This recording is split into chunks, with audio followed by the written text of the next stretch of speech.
Hey everybody, Jason Bermas here for WeAreChange.org, and we've got a very special show for you on 9/11 as the 17th anniversary is coming up.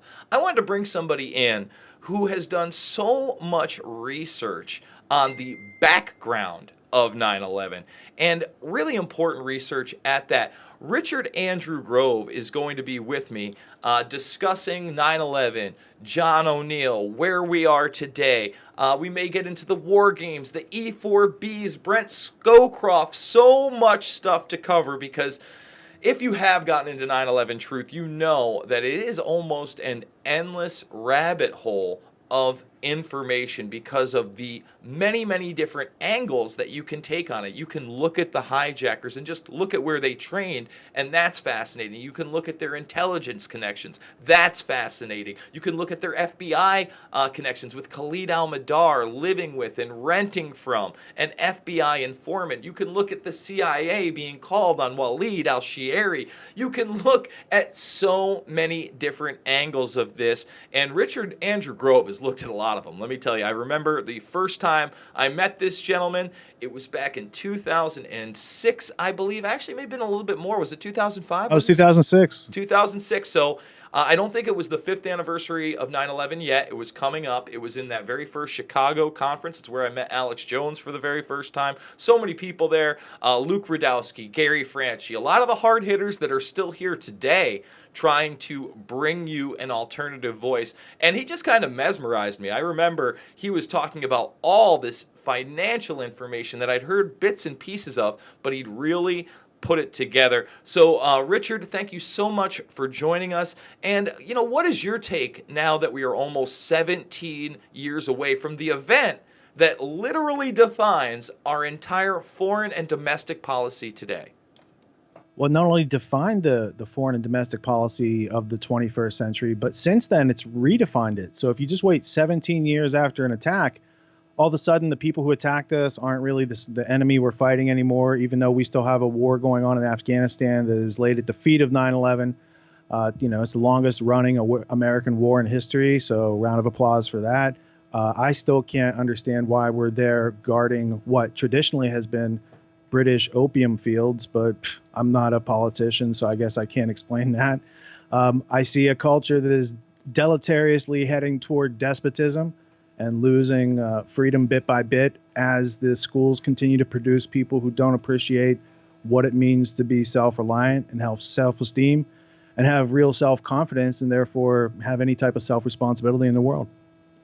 Yeah, and that's the thing. This bleeds into just about everything that we are doing militarily. We're not leaving Syria. The, official line of we were there to get ISIS out, well, that doesn't seem to be the official line anymore. And we all know it's about regime change. It's come out that the CIA had quote unquote boots on the ground back in 2012. We just never told anybody. It wasn't official forces. We know that there's only one major city left, and the last time there was another big city that hadn't been taken back by Assad, I'm looking at you, Gouda, they screamed chemical attack, Assad, let missiles go. The day after the day that James Mattis sat before Congress and said they had no evidence that a chemical attack even happened, but he believed one happened, and he said, if one did happen, it would still be days or weeks before we could actually affirm that it was Assad. I believe there was a chemical attack, and we're looking for the actual evidence. The OPCW, this is the Organization for the Chemical Weapons Convention. We're trying to get those inspectors in probably within the week. You know the challenges we face, where Russia has 6 times in the UN rejected and made certain that we could not get investigators in. We will not know from this investigating team that goes in, if we get them in, if the regime will let them in, we will not know who did it. They can only say that they found evidence or did not. But that sure didn't stop them from bombing, and you had people on the ground like Robert Fisk and Pearson Sharp from OAN. There were 0 signs of a chemical attack. Let me repeat that. 0 signs of a chemical attack. Nobody walking around as if there had been one. No one in protective gear, no doctors that would confirm it. He went to the hospitals. They explained what happened, which was literally a bunch of people dragging children in they had picked up off the streets, dousing them with water for the cameras, and then getting them out of the building. This is the incredible propaganda we live under to this day, Richard. And to me, it really all stems from that one event. Well, you have to ask a question, why do so many people believe it? I mean, you can see it for what it is because you have a sense of history. I heard you talking on one of your earlier broadcasts in the last 24 hours about Bernays and the guys like Lippmann who came in and shaped culture from the top down and said, we will shape your minds through propaganda using mass media and advertising and then later radio and television. These books were written, I mean, Lippmann and Bernays, they wrote those books 100 years ago. Mm-hmm. And if you don't want to be under the adverse effects of their tutelage, then you got to learn what they said so you can recognize what's going on. And then you're not going to believe the babies in the incubator story or any other type of story that lacks any type of verifiable evidence. You know, if it's not something that's verifiable between me and you, Jason, that I can say, look, you know, here's a pen on the table and you could touch it and verify it. It's in objective reality. That's meaningful in the conversation. But if I say, here's a unicorn and you can't see it, or here's a pixie or a troll or a gremlin and you can't see it, we don't have much to talk about. So these observations of propaganda, they lack substance. And yet so many people give them attention as if they had substance. I think that's really at the root cause of it. I think you're right. And you know, one of the prime examples that I noticed in passing in the last couple of months, it took me aback. I had to stop myself, and then that still happens. Yeah, it does. You know, even when I'm watching a piece of propaganda. So I'm watching, I believe it was the '90s series. I think it was on A&E. That's kind of the trash television I watch every once in a while. I'll put it on for the live PD or the first 48. You know, if I'm going to watch trash TV, it's usually that. And I believe that they had that '90s series on. And they were talking about the original Iraq War. And just for like 2 to 5 seconds as they were talking and they played a montage, they actually put on screen the journalist that had been outed in front of a blue screen and palm trees not even being in Iraq. And I'm not talking about the guy who puts on the helmet, but the mustachioed gentleman. And I looked at it real quick, and I downloaded it, and it was a close-in shot, so you only saw the palm trees, but in the background, you could literally still see the blue screen. That's how brazen these people are. They didn't even key it out to make it look like this guy was actually in Iraq, and they're still reporting it as fact 25 years later. If you need to take cover, I notice that you've got your gas mask in your hands. If you need to put it on, please do so. If you need to take cover, please do so. All right, we are now led to understand that there are also firings in another city in Saudi Arabia. CNN's Carl Rochelle is here with me. He just came up. Carl, I know we can't be very specific given these restrictions, but within those parameters, what did you see? Well, what I saw, I didn't see anything hit. I looked almost straight above us. There is a vapor trail coming from my right to my left, and there's a cloud of something. It looks like it might have been an explosion, a cloud. I'd say it was...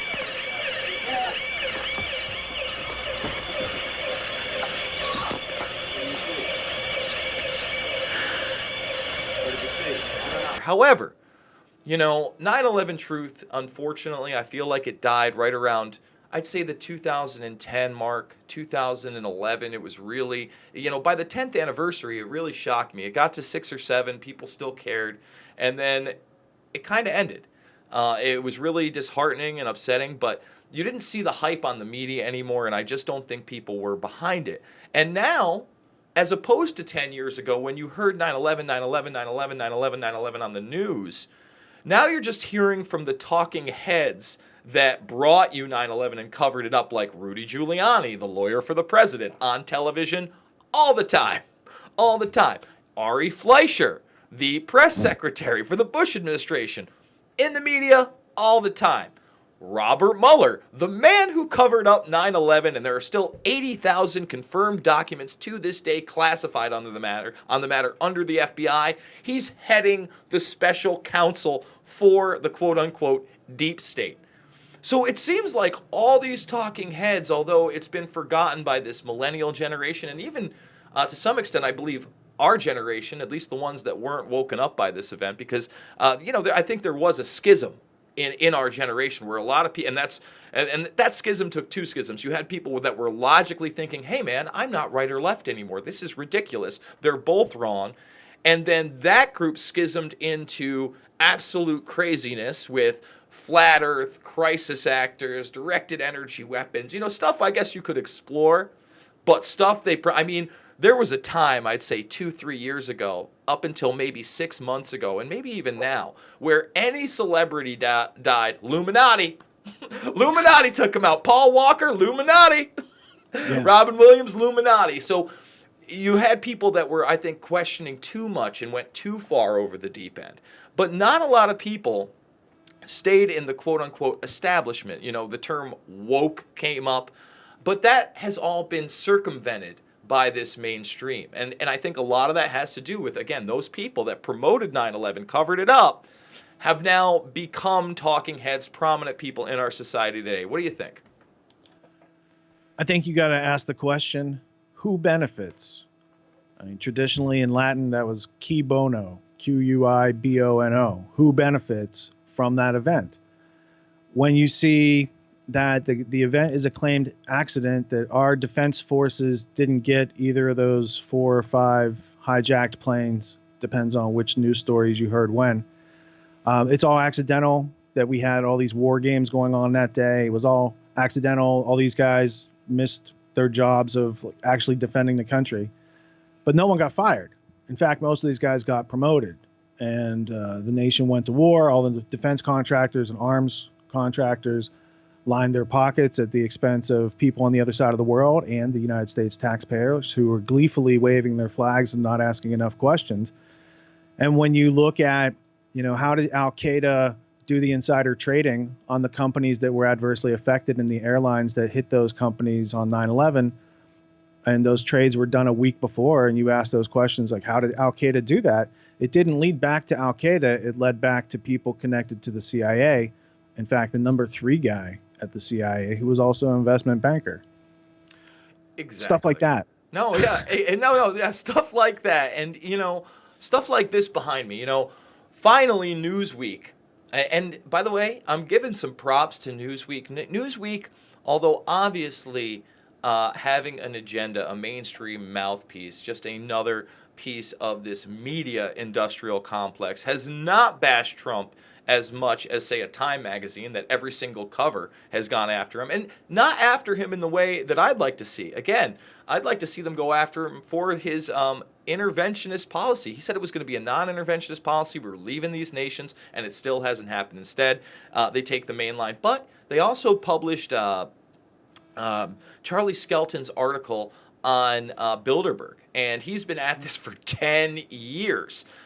Usually The Guardian is the one that sends him out there, and he did some work for The Guardian, but the Daily Mail picked him up this year, I believe, as well. But for Newsweek to finally take his journalism seriously 10 years later is positive. And this article behind me, CIA and Saudi Arabia conspired to keep 9/11 details secret, new book says.